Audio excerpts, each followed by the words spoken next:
honestly, they were like, "Why'd you move out west?" And was it work or no? I literally moved out here so I could be closer to elk and have more opportunities to hunt them. Honestly, apparently we made someone else a little irritated because Daddy came in after that. He heard all the commotion, the cow calling, the other bull bugling, and he just started tearing up the place. Let me tell you, after you go elk hunting, it's real hard going back to Indiana or Pennsylvania and then sitting in a tree stand just waiting, especially when it's hot and early season.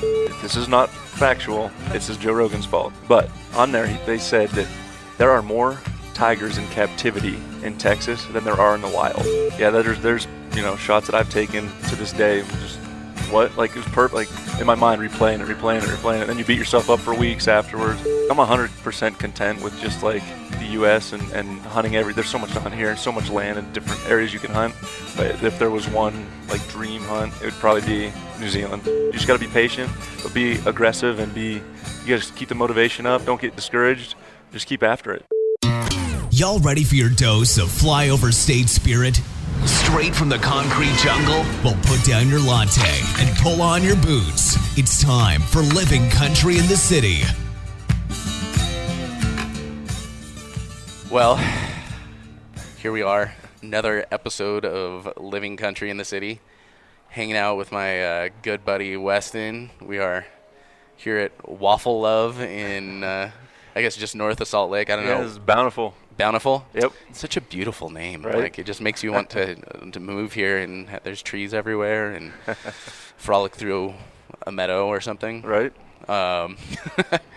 But yeah, before we get going, just want to give a shout out to Sawyer. Big thank you. They're huge supporters of what I do here at Living Country in the City. You know, if y'all are looking for water filtration, insect repellent, first aid, any of those kind of products that are just necessary when you're in the outdoors, the kind of stuff that keeps you outdoors longer, check them out, Sawyer.com.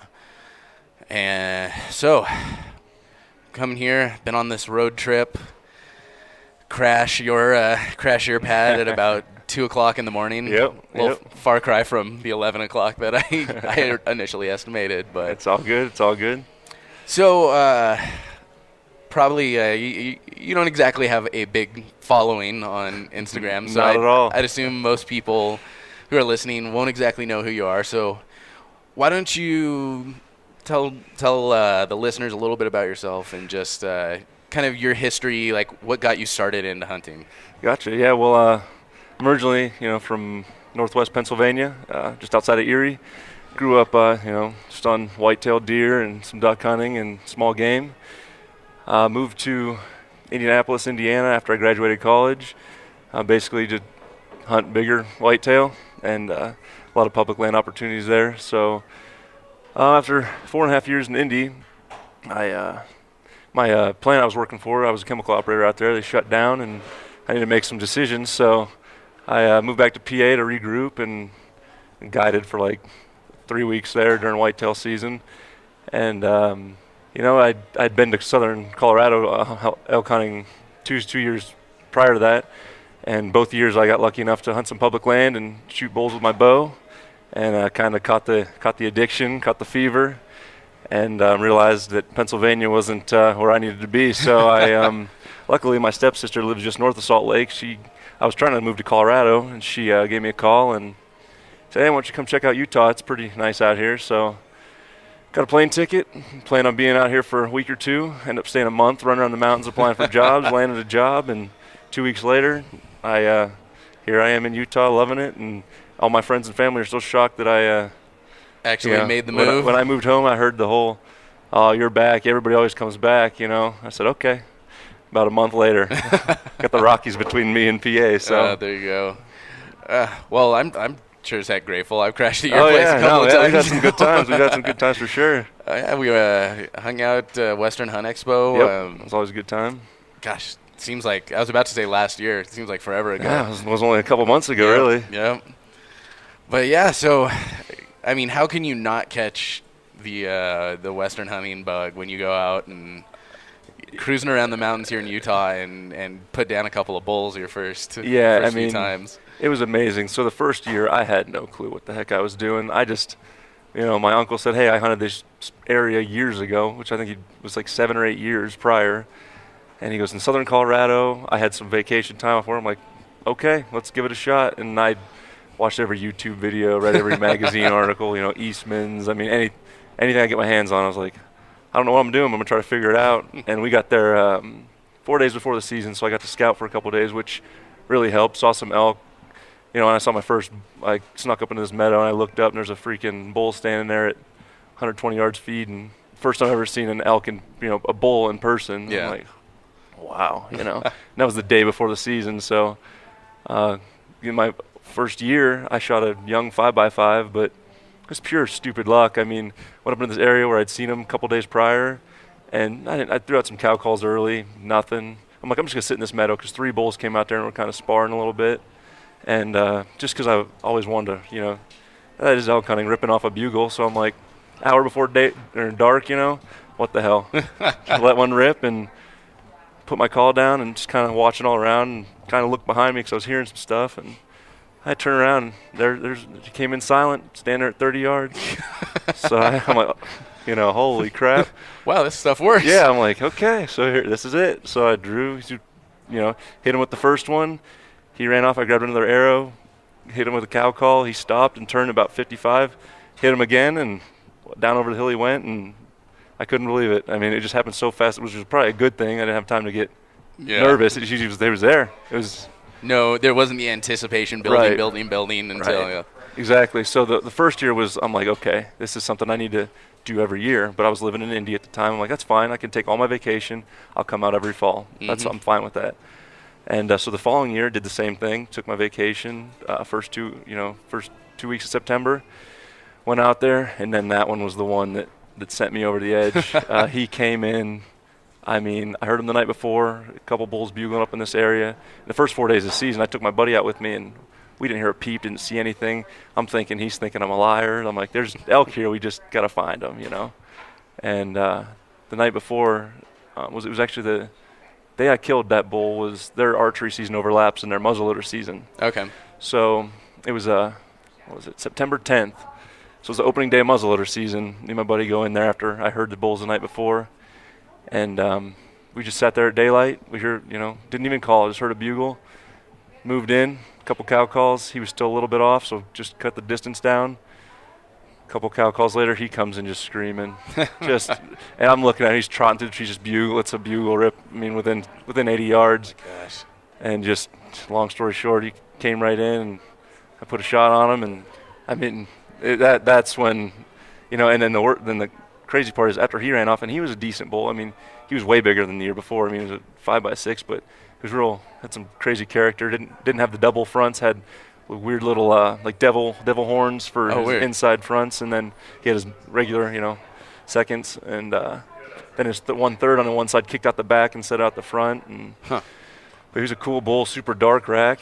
And after he ran out over the hill, apparently we made someone else a little irritated because Daddy came in after that. Oh. But, my buddy was with me, but it was too thick to shoot. He came into 28 yards, and just all you could see was his face and his head, and there's no shots around his body. And he came in, and he was not happy. He heard all the commotion, the cow calling, the other bull bugling, and he just started tearing up the place. He probably thought that bull was trying to steal one of his exactly, ladies. And he was not happy.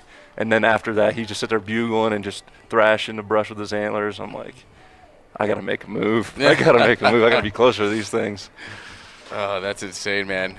Really quick, we're going to pause this for a second because we are, as I said, at Waffle Love, and they have delivered our breakfast. So I'm going to go get us some forks, and we're going to be eating while we're podcasting. So pausing. Okay, yeah, we're back. I have a giant churro waffle, and I'm going to crash incredibly hard after eating this. But, we've talked a bunch before, and, I'd never seen an elk in my life until literally just, I'm on this road trip until just a few days ago. Right. And that's the crazy thing is, like, you grow up hearing about the West, and you always wonder, can you make the trip? Or, I grew up hunting whitetail my entire life. Let me tell you, after you go elk hunting, it's real hard going back to Indiana or Pennsylvania and then sitting in a tree stand just waiting, especially when it's hot and early season, just miserable wait until November. I mean, it's well, and then you're cold, and that metal tree stand is sucking just the life out of you. I just feel like when you're out west, I don't want to say it's more hunting, It's because it's not. I mean, there's strategy to every type of hunting, obviously, but it's just more. I like to go out and find them. Go get in their element. It's more like action-packed, hands-on. And it's. I mean, I love it. I'm addicted. I mean, I hunted more this year. Unfortunately, I didn't kill an elk this year, but I had my opportunities. I got greedy is my problem.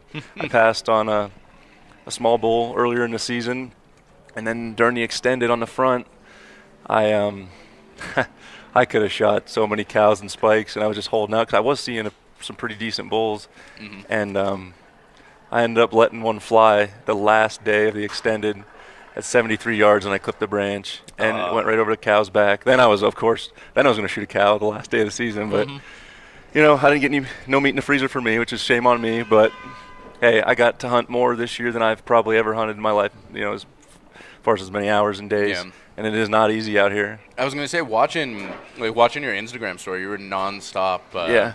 Any day rolling out. Like, I'd be like, how early is it right now that he's posting this? It's like before, like hours and hours before dark. Well, that's the thing is, this year they shut a lot of, at least on the Wasatch Front here, they shut a lot of the gates early, which I don't know why. This was a mild winter, but I'm not still trying to figure Utah out too. I've only been here actually just about a year now, and so there's this area I like to hunt, but they close the gate, and to get to the end there is 4 miles. Well, I'm not hiking 4 miles and then another 2-3 miles after that, especially if it's snowing and stuff. So luckily I borrowed my friend's bike. I'd bike uphill 4 miles and then park, toss the bike in the weeds when the road ended, and then I'd hike up and in. And I ran into that last part of the season, probably last 2-3 months of the season, I think I saw one other person back in there. Not a bad place to be. Not a bad place to be. And I was in elk just about every time I went up that area. But That's awesome. Yeah, it was awesome. I mean, especially later in the season when the bulls batched back up, I was running the same group of 6 bulls, and there was this 6x6 that was always leading the pack. And I had him at 50 yards twice. First time, every single one of them, both times, were at 50 yards. First time was too thick to shoot. And the second time, I think we were, I was coming up the one side of the ridge, he was coming up the other at the same time. I poked my head over the ridge, and we're sitting there looking at each other. So just face to face, 50 yards. I'm like, well, you got me. So he won. He beat me twice. Clever girl. Right. No. Oh, man. I think you probably saw my story. I was out in Yellowstone and was, rolling through. And they got like the elk. You go in that north entrance, they've got elk just like laying out in the sun like cats next to the road. Like it's crazy.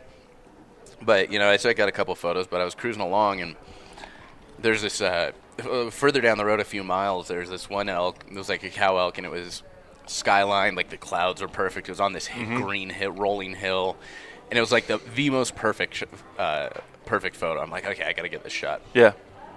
So I go up, I take a couple photos. I'm like, it's a little bit far away.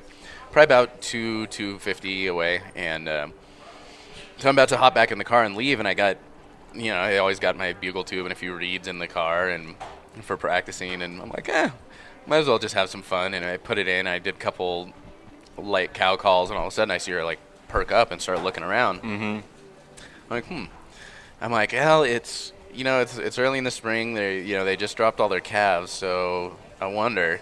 So I start making like some calf distress calls. She lost her crap. Like, heck yeah. She had a calf with her, so she gathers up her calf and starts tearing across this field straight at me to the point where I'm like, crap, am I gonna like have to hop in the car right now? Is she like legit charging at me? And so she just came charging in, got to about 20, 30 yards, sees the car, sees me standing there like an idiot, and just they're used to people, so she just stopped and was like, okay, we're good here, no emergency. It's just one of those a-hole two-leggers. So she had the calf there, and so I got some good photos of that, and then caused a complete traffic jam because I kept bringing her in closer. Yeah, and everybody's stopping. Yeah. Yep. And so she'd sit and she'd start feeding, and everybody would stop taking photos because there was a couple of bushes, so they'd start feeding and they'd go down behind these bushes, and so I'd cow call again, and they'd pop up and they'd like look around, and you'd hear everyone's cameras like click click click click click click click click. So I was the photo, the elk whisperer. The elk whisperer. Yeah. That is the last thing I am. But No, it's just fun, and so I can only imagine, like, I was saying, like, the thought of having just a fired up bull, like, pissed off, crashing in at you. It's one thing, you know, it's so awesome when you hear your first bugle. Just when you hear it. Yeah. Because it's like, it doesn't even sound like it should be from this planet. You know, they sound like aliens or something. I don't know. It's a weird noise, man. It's like, why that? But, you know, and then when you actually get one in range and then they do it, it's a whole nother. I mean, I could go on for hours. I mean, elk are the whole. Honestly, everybody's like, "Why'd you move out west? For was it work or?" No, I literally moved out here so I could be closer to elk and have more opportunities to hunt them. Honestly, everybody's like, "You're freaking crazy." I'm like, "Nah, you know, everybody's gotta be crazy about something." You don't understand it, right? man. You don't get it. Yeah, you just don't get it. I mean, everybody, you know, there's people that are into poker and golf and all that stuff. It's like, I'm into elk hunting. That's that's my thing. You know, but I tell you what I was surprised about. I didn't realize this, and kind of shame on me for not looking into it more. I can't believe how good the duck hunting is out here. I mean, I've duck hunted for years back home. Loved it. Grew up with labs, you know. It's just, you know, when it wasn't deer season, it was duck season. Out here, after elk season pretty much came to an end, I duck hunted. Wow. I've killed more ducks this year. This is probably hands down my best season ever. You know, and then totally different variety out here, which is awesome. You know, I'm shooting ducks that I've never shot back in Pennsylvania. I've never shot a pintail. They're already the ones there's few that do come through are passed before season even starts. Teal, I've shot one in Pennsylvania because same thing. They're out of there. And I think it's funny that out here wood ducks are such a big deal. Yeah. I shot more wood ducks in Pennsylvania. Like, they're just everywhere. I mean, I've shot probably more wood ducks in Pennsylvania than mallards. And you come out here and somebody shoots one and it's like, you know, stop, hold. Yeah, exactly. Like, put it in the front page of the paper. I'm like, really? And they're like, oh, they're rare out here. I'm like, oh, that's fun. That's kind of neat.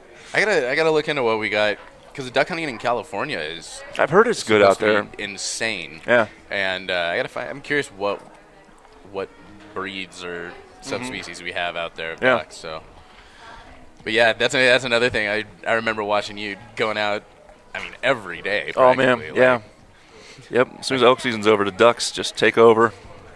Oh man, so totally got super focused on my waffle. Yeah, right. And forgot what question I was.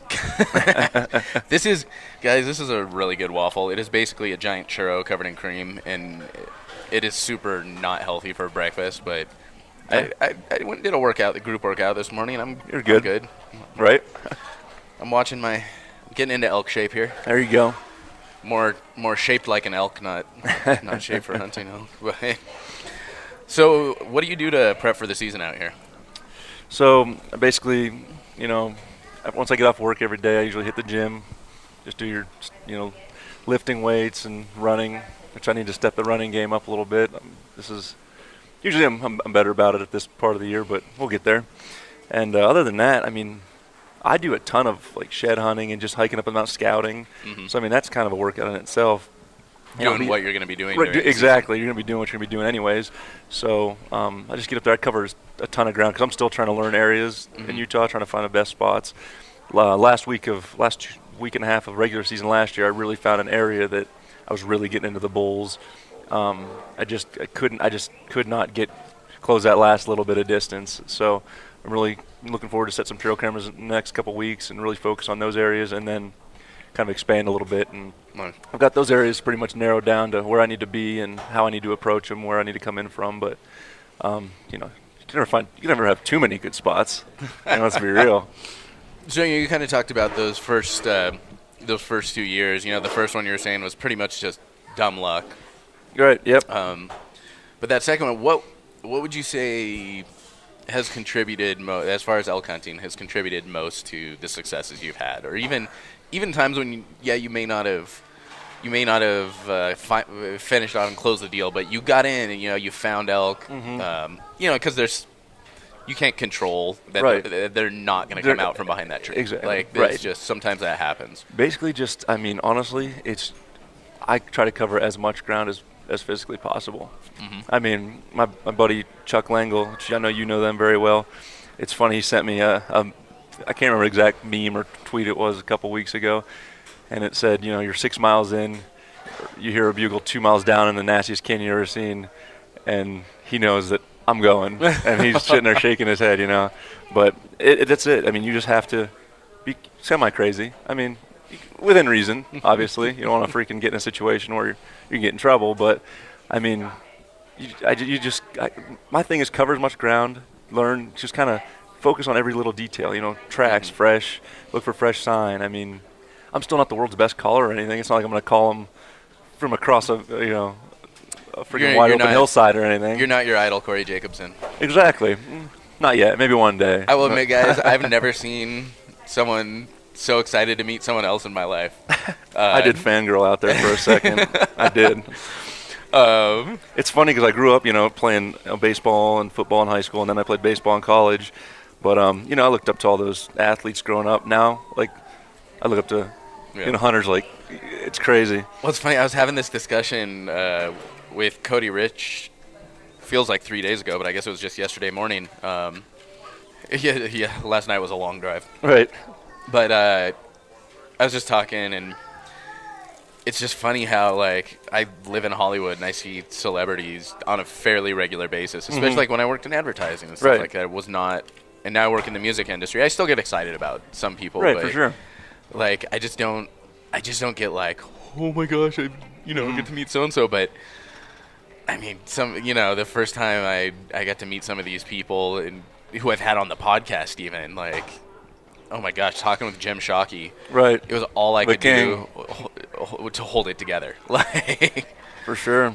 And it's funny just because everyone's so down to earth. They're almost embarrassed when you're right, oh my gosh, it's so good to meet you. They're like, okay. Right. That's the thing is you meet somebody you kind of look up to a little bit, and you kind of wonder, are they going to let you down? Because I've met some, growing up, as a little kid, met some ball players and stuff where I was like, man, he's kind of a jerk, when you meet him in person, which, they got to sign so many autographs and stuff, so I'll give him a little bit of slack there. People are always all over him. But it's then you meet, people in the hunting industry, they're just normal people. I guess everybody's a normal person, but they're they don't have big heads about it, I guess is what I'm trying to say. Yeah. So it's just a good group of people, All right, we're going to take just a quick moment and pause right there to hear a word from one of my partners. All right, y'all, we all know that it's possible to get into the backcountry and take that big buck or bull with a set of surplus store camo and a Walmart tent. But let's face it, quality gear can often make the difference between checking out early due to sheer misery and pushing through just a little bit further to find success. But all this gear can start to add up, and that's why I'd recommend shopping at Black Ovis.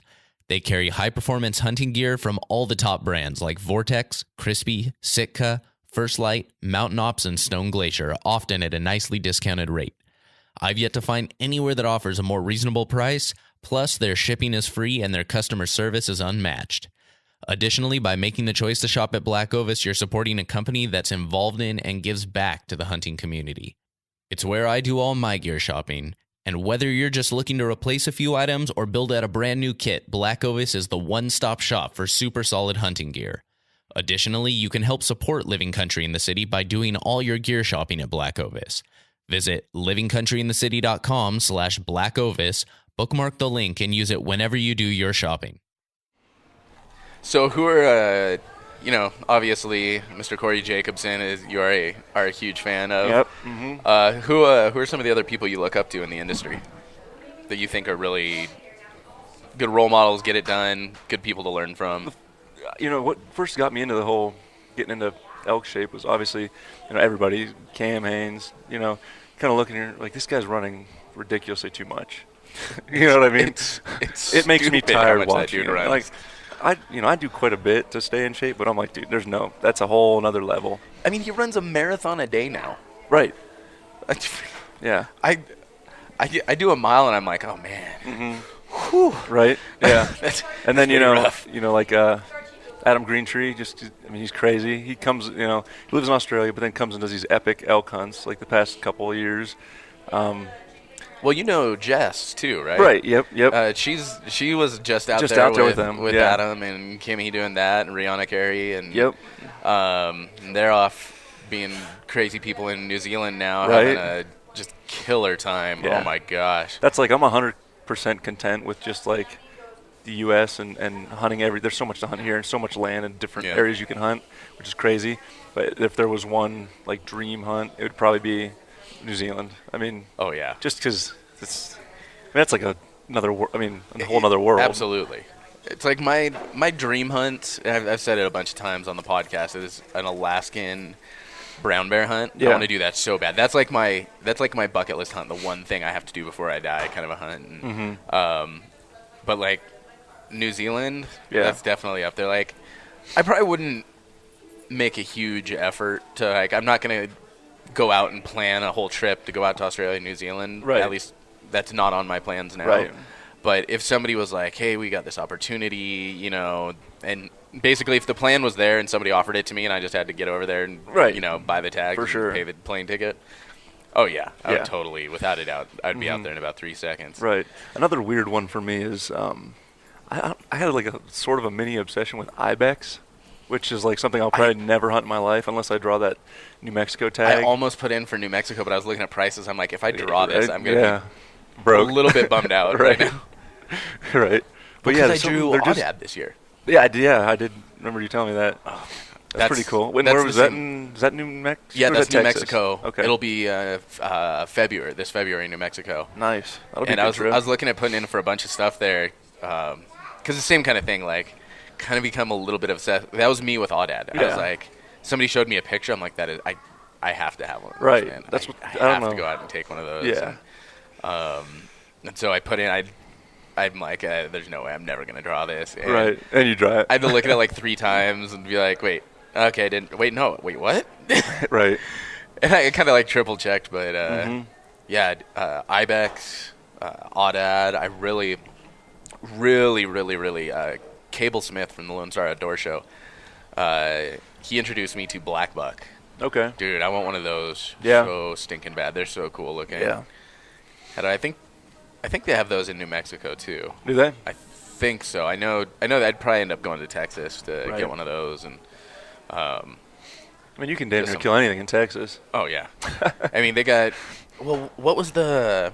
I'm blanking on it now. There's some animal that like went extinct in its home range, but the fact that they just had a bunch of them in Texas, so they like took some of them and like kind of babied them for a while and built up a little bit of a population and shipped it back. And I can't remember what the animal is. Somebody was telling me about this. Yeah. But yeah, they got a bunch of them and like made sure they had enough of a population and shipped them back to repopulate their native range. Like, well, it's funny that you say that because I listen to the Joe Rogan podcast all the time, and now if this is not factual, this is Joe Rogan's fault. But on there, they said that there are more tigers in captivity in Texas than there are in the wild. I've heard that before from somewhere else, so it would not surprise me. So maybe if it that is was true. So yeah, in captive, like, and you can like. I could move to Texas and buy a tiger. I mean, what was that? I was listening to.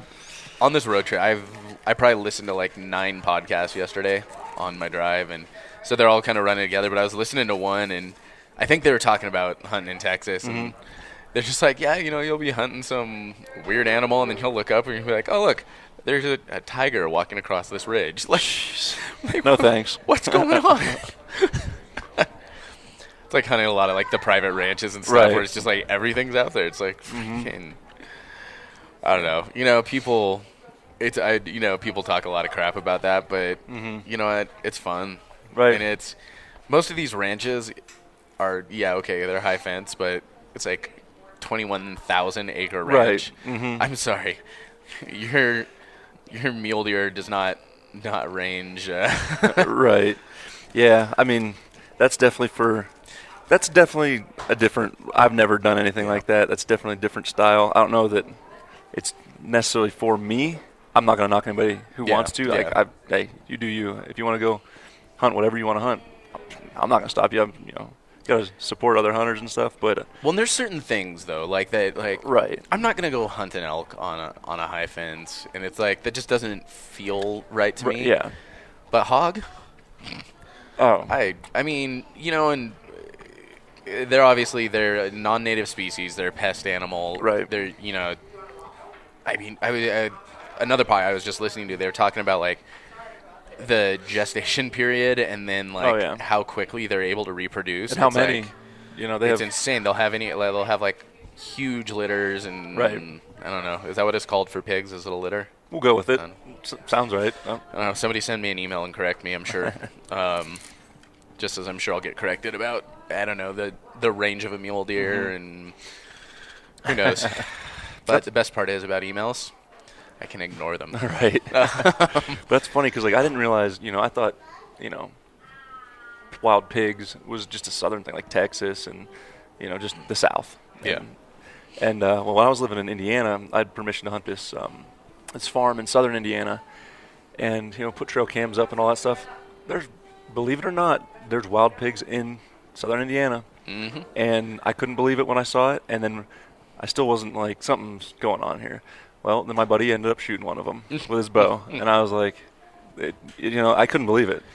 Those things, I mean, they will survive anywhere. I mean, they're so stinking resilient. You have to, like, they're horrible little animals. Yeah. But you have to admire them. Like, they're tough. That's for sure. Only animal I know that you can put, like, a broadhead through its vitals and it'll, like, seal itself up because they're just all that fat. And then you got to watch that front shoulder too, because that'll just stop an arrow. Yeah.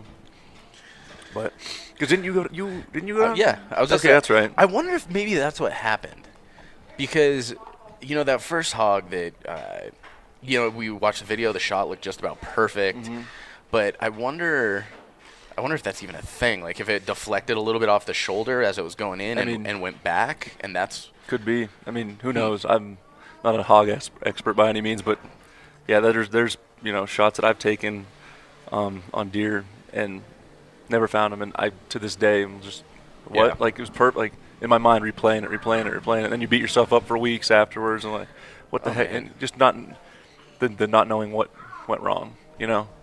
That's the part that haunts you. Obviously that you wounded it, but it happens to everybody if you hunt long enough. You know what I mean? So well, it's like you always. I mean, I guess ethical and responsible hunters, we never want to wound an animal, but you always want to learn too from your mistakes. And when you think you've done everything correctly, and everybody's looking and being like, look perfect, right? And then it still doesn't come together, and you're kind of, and you don't have that lesson to learn, which I think is a bit of a salve to the wound when you lose an animal or something. Like if you can learn a lesson from it, it makes you feel a little bit better, if it gives you some closure about it. But when you're just like, I don't get it, the whole time, like like you said, that's the part that haunts you more than anything else. Well, I've had I've changed, made changes based on wounding animals, and you can go through the whole broadhead debate, and I won't tell you exactly what side I'm on, but well, I'm curious. Why not? Are you? I'm right now. I'm fixed blade all the way. Especially now that I'm hunting elk too, it makes more sense. Yeah. I mean, I'm not saying you can't kill animals. Obviously, you can kill anything with a rage or a, whatever. Any expandable broadhead. Yeah. Clearly, like I'm not saying that at all. For me, personally, when I let that arrow go, I feel way better about myself that it's a fixed blade. Yeah. Because you get more penetration.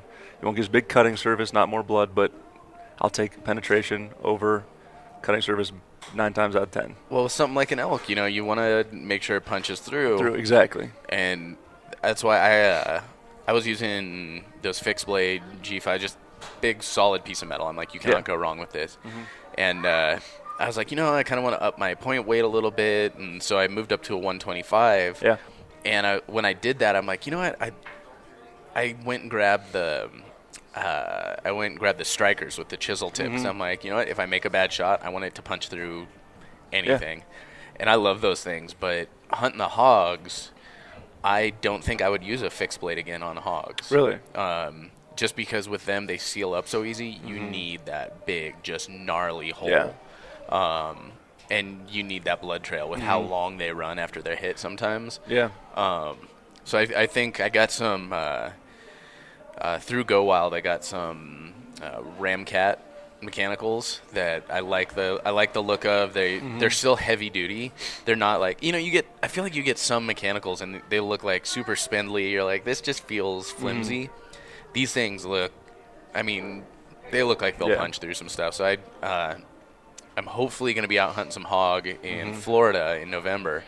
So I'm gonna be using these Ramcats and giving those a try. So we'll see. Yeah, there you go. It all comes down to personal preference. Like that first elk that I shot in Colorado, hit them with 2 arrows, and I had those fixed blade DRTs by Dirt Nap gear. Okay. Have you ever seen those? Both arrows blew right through them. The next year, because I'm always trying to adapt, make things see a little better. Yeah. I tried the Muzzy Trocar and had that bull come into 42 yards, and it was a slight quartering away shot. So when I shot, it entered, and then it hit his opposite side shoulder. Okay. Which is I'm convinced the only reason it didn't come out was because it just crushed that shoulder on the other side. Yeah. I mean, he didn't go. He might have went 100 yards. So I'm team fixed blade. Oh yeah. For so, sure. but for elk, I would never. Like something like an elk or a moose or a bear. Yeah. I would never even consider anything but a fixed blade. Yeah. Like, But I mean, I grew up shooting, expandables back with whitetail. I feel like with a whitetail, something a little bit. They're just not as thick of an animal. Like you can get a lot more penetration. You can get a through and through on that with something that's not going to give you as much penetration. Right. Like I've kind of been going back and forth because in about a month I'm going to Hawaii for a family vacation. I told my family, I'm like, so you realize my idea of vacation is very, very different than your idea of vacation. Exactly. And they're kind of like, okay, I'm like, just so you realize, like, I'll try and come do family stuff, but generally I'm not like gonna lay on the beach and go parasailing. Yeah. Like this is gonna be like me in the nasty forest with my camo and a bow. And like, well, it's your vacation. There sure. you go. See? Just come have dinner with us at some point. There you go. And that's the funny thing is, like, I'm in the West now, so I don't know where the heck I'm gonna. Where do I vacation to? I'm living in my vacation spot. There you go. People are like, where are you going for vacation? I took my 2 weeks off in September. I've warned people at work. I'm like, I will work whatever you want me to work until elk season. Yep. And then I won't be around much. So I'm living in my vacation spot now, somewhere out west. Well, that way you can just go deeper. Yeah, exactly. Right. Yep. Or go hunt Montana or Right, Idaho exactly. or something. And that's a nice thing about Utah. I mean, any western state, really. You're not that far from. I mean, I'm 2.5, 3 hours from Idaho. I get to Wyoming and.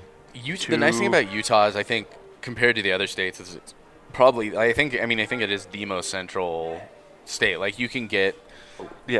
4 hours from everywhere, pretty much. Right, like, exactly. It's super easy trip. Utah, Colorado. You're pretty much not going to get as far as travel into all the western states. That's probably like you said, most central. We're going to cover them all. So. Yeah. Wait, it's probably 4 hours to Nevada.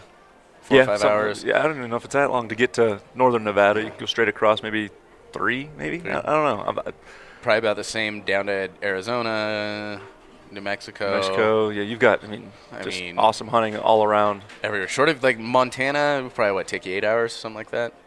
Probably. Well, you were up there. Yeah, I was going to say, it probably took me, you had some construction problems and 5, stuff. 6 hours, I don't know. Yeah, it's a little hard to debate. And plus, have to go do a couple of touristy things while I'm there. Oh, for sure. And go scream at elk, but. Yep. Oh, yeah, but I'm doing this Hawaii trip, and I've kind of been going back and forth because with those axis deer, you don't think you need as much penetration because they're not these big honking animals.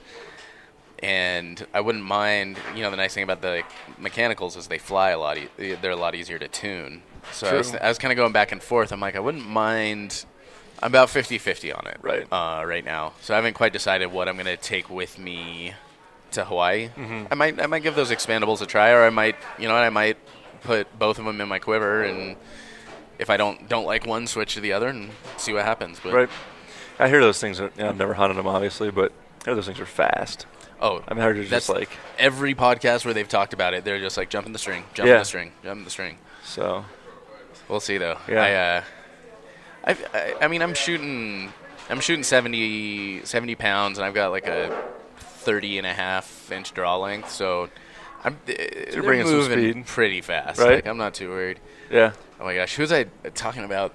Broadheads. I was talking with Shannon, one of the Angry Spike Productions guys. Mm-hmm. They were talking about they use those Valkyrie broadheads. Okay. And he shoots a 300 grain broadhead. I'm like, wow. That is insane. Right. I thought I was like getting up there with the 120. I'm like, oh wow, man, this is getting some point weight here. Right. I can't remember, but I think he shoots a. Does he shoot a lighter arrow? He was telling me about his setup, and it was an interesting setup. It was just like super heavy up front, like super heavy up front, and I guess they don't fly quite as consistently, but they punch through anything. Anything. Right. I mean, you could probably shoot an elk and bust through both shoulders with that thing. Yeah, that's crazy. Somebody was telling me they take with a rifle. They're like, yeah, some people may say it's unethical. I think it's the most ethical. They take shoulder shots, solely shoulder shots. Just drop them right in their spot. Yeah, they never run, and they pretty much die right on the spot because it blows it blows through and it blows a bunch of just shards of shoulder. Yeah, you're gonna take the lungs out too. So. Oh yeah. Okay. I'm not sure I'd ever do that with a bow, but not a bad idea for. I do want to do a broadhead test. I want to buy a bunch of like chisel tip broadheads and stuff like that, and buy. You go to like a barbecue restaurant, and they give you those. You can get like those big, just femur bones, like cow femurs. I'm gonna go get a bunch of those. Yeah. And, I would like to back, see. like, I would love to yards, see some like of that stuff. And just the best thing would be to get through. like, I know they've done it before, but get like you can do like a full pig smoked. Yeah. Just get that full pig and just go to town. You know. Get the. I mean, it's as real as you're gonna get, really, other than shooting a real thing. You know. Well, I'm thinking I want to see like, okay, if I make a bad shot and I hit shoulder, I want to see which one of these is gonna shatter through this. Exactly. But it would be interesting even to do that, like do like a bone plate or something. Yeah. But do it in front of like a pig hide or something, just to see what it like if it's like pushing stuff through there or. Right. I'm curious. I gotta find some time to do this in all my spare right. time. That's the bad part. Time. Oh, man. So not much enough fun of it. stuff. I mean, when talk about fun, like just breaking arrows and that'll definitely also probably sacrifice a few arrows too. Oh, for sure. No more than I lose at Total Archery Challenge. Right. Some of those shots, man. That thing is a blast. So I'm already signed up for this year. I can't wait. So I'm not doing snowbird. I'm going to be in Hawaii during snowbird. Oh, okay. But I'm doing Big Sky, and it's still coming together. It's not finalized, but I've kind of gotten okays from all parties. I'm just trying to get like the final, okay, yes, it's officially part of the event. But for Big Sky, I'm hoping to MC a live public land hunting panel. Oh, nice. And so far I've talked with Corey, Randy Newberg, Ryan Callahan, Ben O'Brien, Sam Solholt, and Rachel Attila. That's a hell of a squad right there. Yeah. So, guys, don't be mad if this doesn't happen. Right. If one of those people doesn't come, do not hold me to this because it's still just super tentative plan. But if I can get this done, I think it's going to be awesome because we've talked about it. Like everyone loves going to those seminars at expos and stuff, but nobody goes for the actual seminar. Everyone goes for the Q&A afterwards. And also to usually win free stuff because we all love free stuff. Right. I mean, why do you think I got a subalpine bugle tube covered? Right. You've got one of those, don't you? Oh, I do. I'm all sick of subalpine everything. I tell you what, that's what works for me.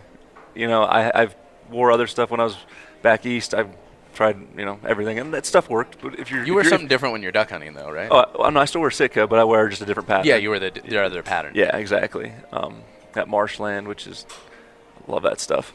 but yeah, it's completely different styles of hunting. Like it's easier to stay warm when you're just sitting in a tree stand. Okay, you're cold, put another layer on. Yeah. Throw some hand warmers in. Out here, it's tough to navigate because what I love about Sitka is I have to wear a third of the layers to stay warm, because plus I'm moving. Yeah. I bought like their Thunderhead jacket and pants for late season just to throw over top of their late season hoodie. I wore it twice, and that was only because it was raining one day and snowing the other.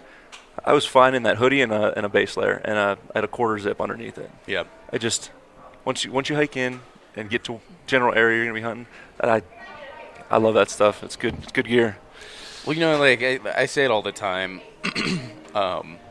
We all know you can get it done, like cruising out and Walmart camo. Absolutely. And No, absolutely. The over-the-counter stuff. Like, you don't have to invest in this, but it's just what you said. Like, you get whatever it is, whether it's, I'm a huge fan of scree gear. Right.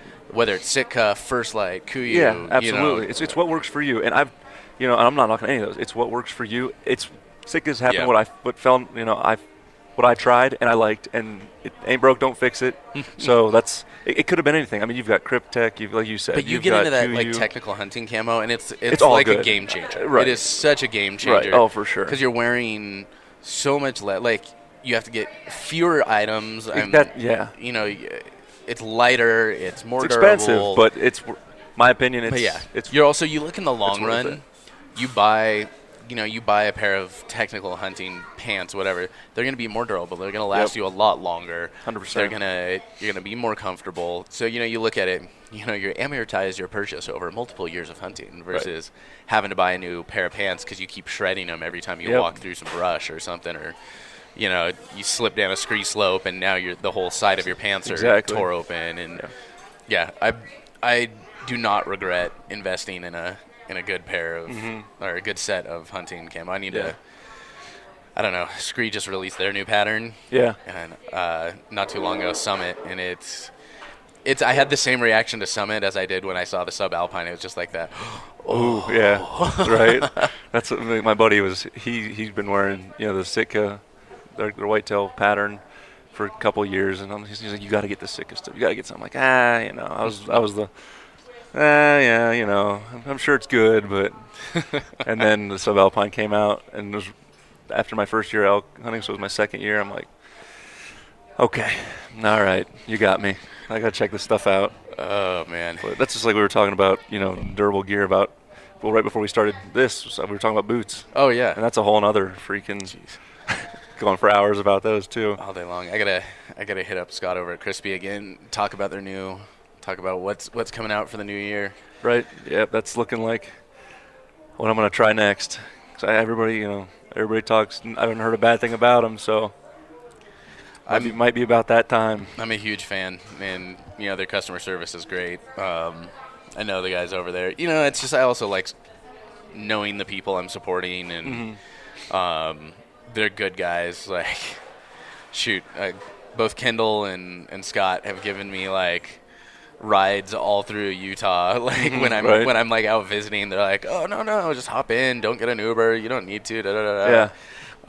Super both generous dudes. So I don't mind supporting that company in the slightest. And no, I'm not sponsored by them. I just really, really like their boots. I pay for them. Yeah. But that's why I need to give a shout out to all my sponsors. There's the list goes on.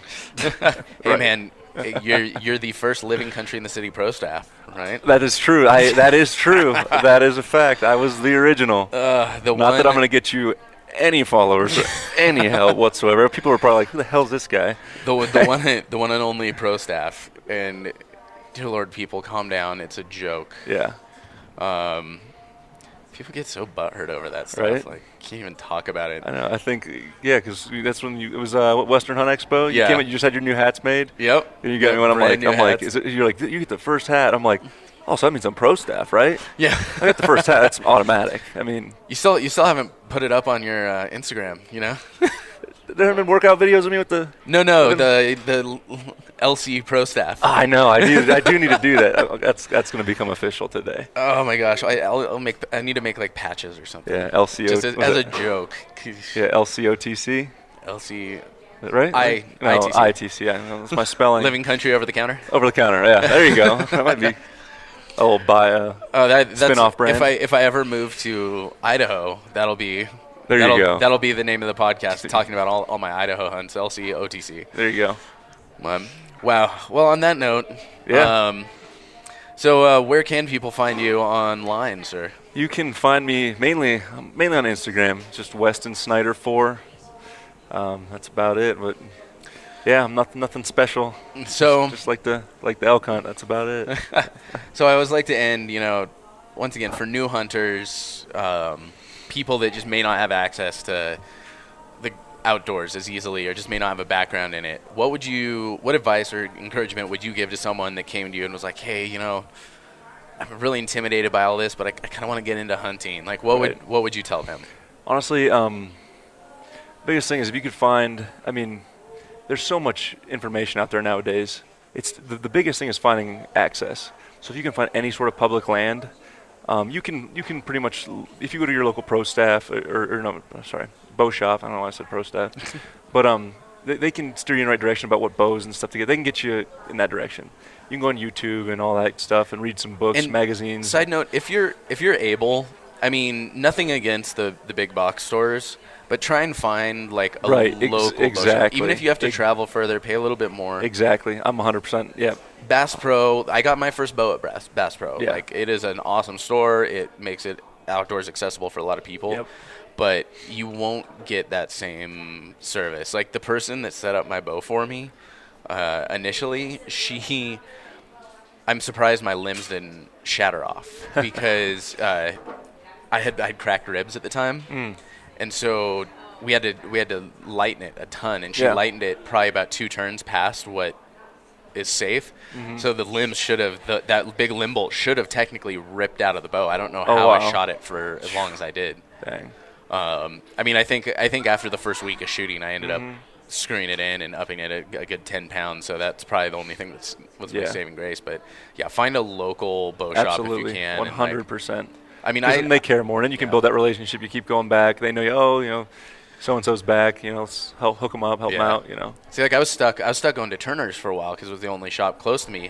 But I was lucky because their bow shop, the guys are super on top of their stuff. They really, really have a lot of technical expertise, and that kind of just that little department kind of turned into my local bow shop. They knew me. Right. I'd come in. I'd end up spending like 6 hours just shooting the crap with whoever happened to walk in, and you get to know the other regulars that come into the bow shop all the time. And so, but yeah, it's just to clarify, find a good local bow shop if you want to get set up well, a place that'll let you pull back on tons of different types of bows and really try as much as you can, whatever's comfortable. Yeah. But my last thing is just as far as like any tips. If you can find, if you can get permission on private land, great. If you have access to public land, great. But just scout, cover as much ground as physically possible. I mean, burn your boots out. That's the best. Honestly, that's what I've been doing out here since I moved to Utah. When I stepped foot in this state, I had no clue what the hell I was doing.